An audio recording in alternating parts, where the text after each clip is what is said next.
Baiklah, perkenalkan nama saya Putu Radita Sintia Wardani, NIM 123190077 dari Program Studi Informatika, jurusan Informatika. Pada kali ini saya akan menjelaskan mengenai apa saja yang saya lakukan selama saya mengikuti program MSIB di PT Agatha Internasional pada tanggal 23 Agustus 2021 sampai 28 Januari 2022. Berikut ini merupakan table of content yang akan saya jelaskan, yang terdiri dari yang pertama ada deskripsi perusahaan, yang kedua ada job description dari hal yang saya kerjakan, ketiga ada aktivitas harian dan mingguan, keempat ada permasalahan serta solusi yang saya alami selama pengembangan produk KP, kemudian yang kelima ada produk KP atau hasilnya, keenam ada daftar relasi, ketujuh ada daftar pengetahuan dan keterampilan, dan kedelapan adalah pengalaman menarik saya selama mengikuti program MSIB dan melakukan pengembangan produk KP. Baik, yang pertama saya akan langsung masuk ke deskripsi perusahaan. Perusahaan yang saya pilih untuk program ini adalah PT Agatha Internasional, di mana PT Agatha Internasional merupakan perusahaan startup game di Indonesia yang beralamat di Bandung, Jawa Barat, Indonesia. Agatha merupakan salah satu developer game lokal dan merupakan perusahaan developer game paling besar saat ini di Indonesia dengan kurang lebih 200 pegawai. PT Agatha sendiri didirikan pada tahun 2009 dengan 18 co-founder dan juga dengan pendapatan $5 per bulannya.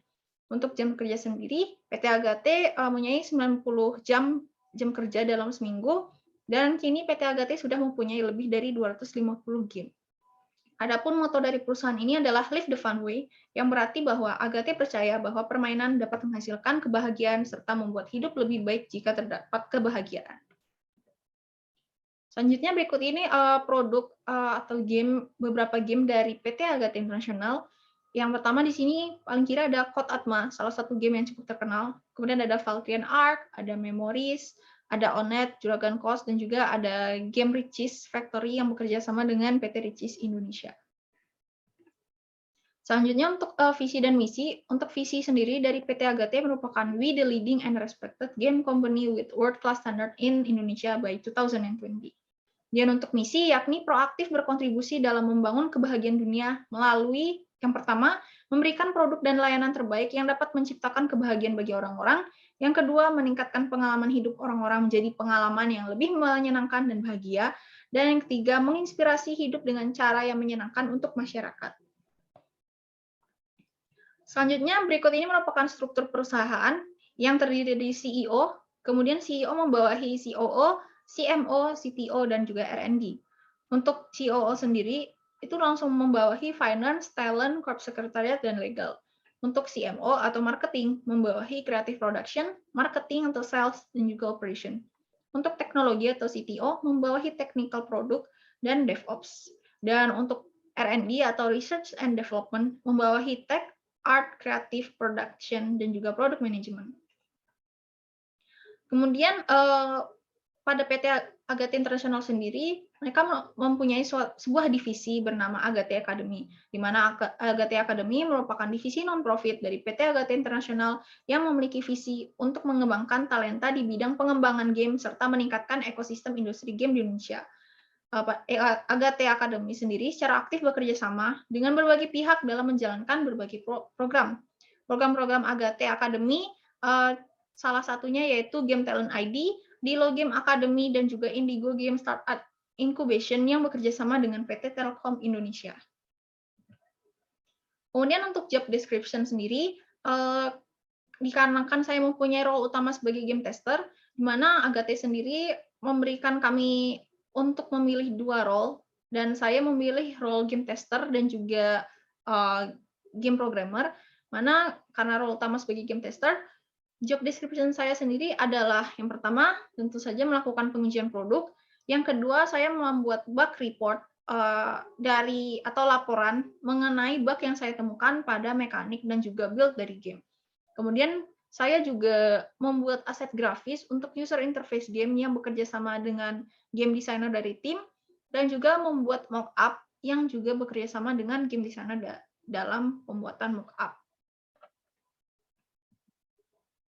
Untuk aktivitas harian dan mingguan sendiri, yang pertama ada daily scrum, yang yakni untuk menyampaikan tugas yang sudah selesai dikerjakan, sedang dikerjakan, akan dikerjakan, serta menyampaikan kendala selama mengerjakan tugas atau tes tersebut. Untuk daily scrum dilaksanakan pada hari Senin sampai Jumat dengan durasi 10-15 menit. Kemudian ada koordinasi tim.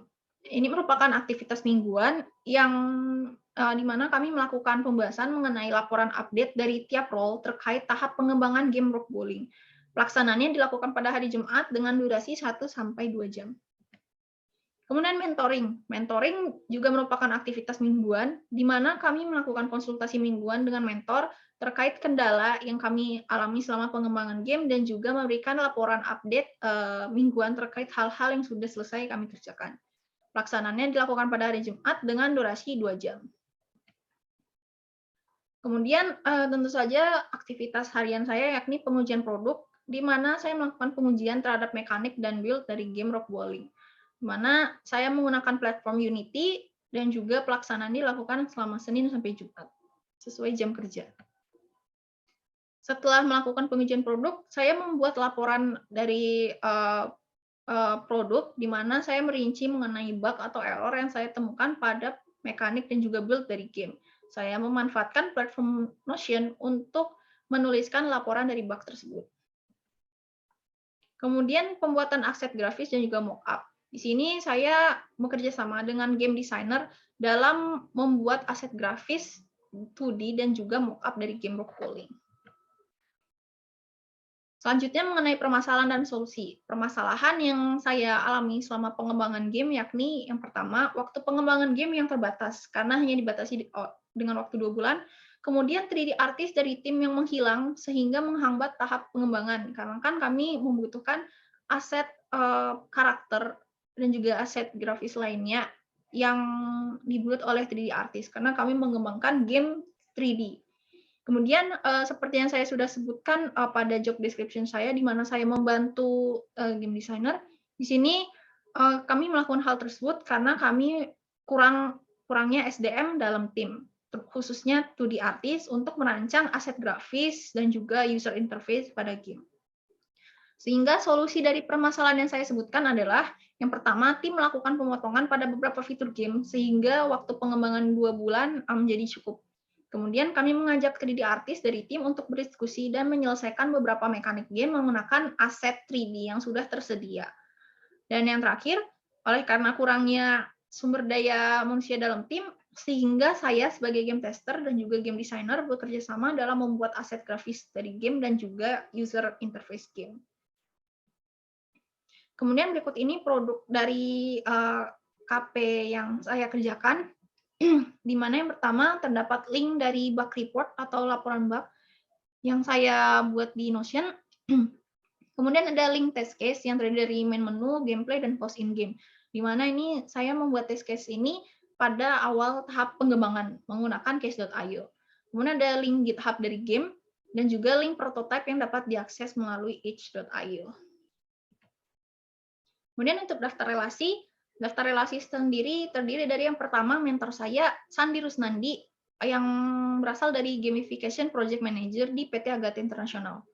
Kemudian ada Muhammad Dafa sebagai game producer dari tim, Afif Muhammad Faisal sebagai product manager dari tim, Muhammad Isnainen sebagai 3D artist, dan juga Ahmad Riza Pratama sebagai 3D artist dari tim. Kemudian ada Muhammad Taufik dan juga Yohanes Ageng sebagai game programmer dari tim, dan yang terakhir ada Alicia Dwi Rahayu sebagai game designer dari tim Minsart. Selanjutnya untuk daftar pengetahuan dan keterampilan yang saya dapatkan dari tahap pengembangan project ini, yang pertama ada kompetensi hard skill, di mana saya dapat mempraktikkan tugas sebagai seorang game tester dalam suatu tim developing, mengetahui dan mempraktikkan penyusunan tes skenario, test case, serta bug report dalam pengembangan game, mengetahui dan mempraktikkan penyusunan tes skenario, mengetahui dan mempraktikkan penggunaan aplikasi case.io untuk penyusunan test case, bahasa C# yang digunakan dalam pengembangan game, dapat mempraktikkan penggunaan Unity Game Engine dalam proses pengembangan game, dan juga yang terakhir memahami dan mengetahui komponen dasar dari game design untuk keperluan pengembangan dari suatu game.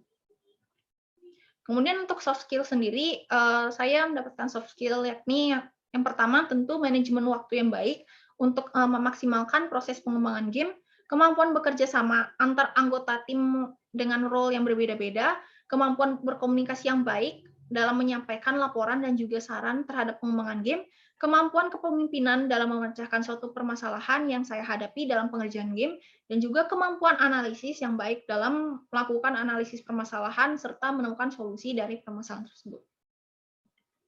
Kemudian untuk pengalaman menarik saya yang pertama, yakni saya dapat berkenalan dengan teman baru, menambah relasi baru tentunya, di mana tim kami berasal dari univ yang berbeda-beda, dan juga dengan mentor kami sendiri yang berasal langsung dari PT AGT.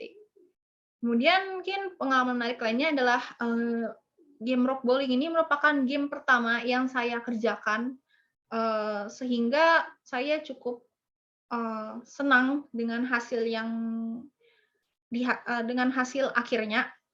Kemudian tentu saja yang ketiga adalah ke mentor yang seru. Jadi mentor saya ini Kak Sandi Rusnadi sendiri merupakan orang yang sangat pengertian, sangat baik dan juga sangat seru untuk diajak berdiskusi dan mengobrol hal lainnya dengan topik lainnya. Sehingga saya merasa sangat enjoy untuk melaksanakan program MSIB ini. Baik, mungkin sekian mengenai penjelasan saya ini. Mungkin saya akan menampilkan sedikit mengenai bug report saya. Pertama, berikut ini merupakan bug report dari rock bowling, di mana pada bagian kiri ini merupakan bug report mekanik, dan bagian kanan merupakan bug report dari build. Untuk build sendiri, jika diklik, maka akan muncul build test dari tiap versi dari rock bowling-nya, dan jika diklik maka akan ada laporan dari tiap build tersebut dan juga screenshot-nya. Baik, selanjutnya berikut ini link Google Drive untuk aset user interface atau aset 2D yang saya kerjakan. Di sini ada berapa, seperti ada background, juga ada aset-aset seperti main menu button, pause button, button untuk play, dan juga yang lainnya. Kemudian yang terakhir di sini merupakan tes run yang saya buat, yakni tes skenario dan tes case, di mana saya menggunakan case.io dalam pembuatannya.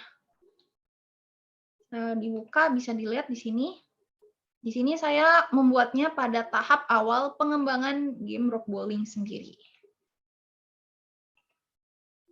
Baik, mungkin sekian saja penjelasan mengenai program yang saya lakukan di PT AGT Internasional. Kurang lebihnya mohon maaf. Selamat pagi dan terima kasih.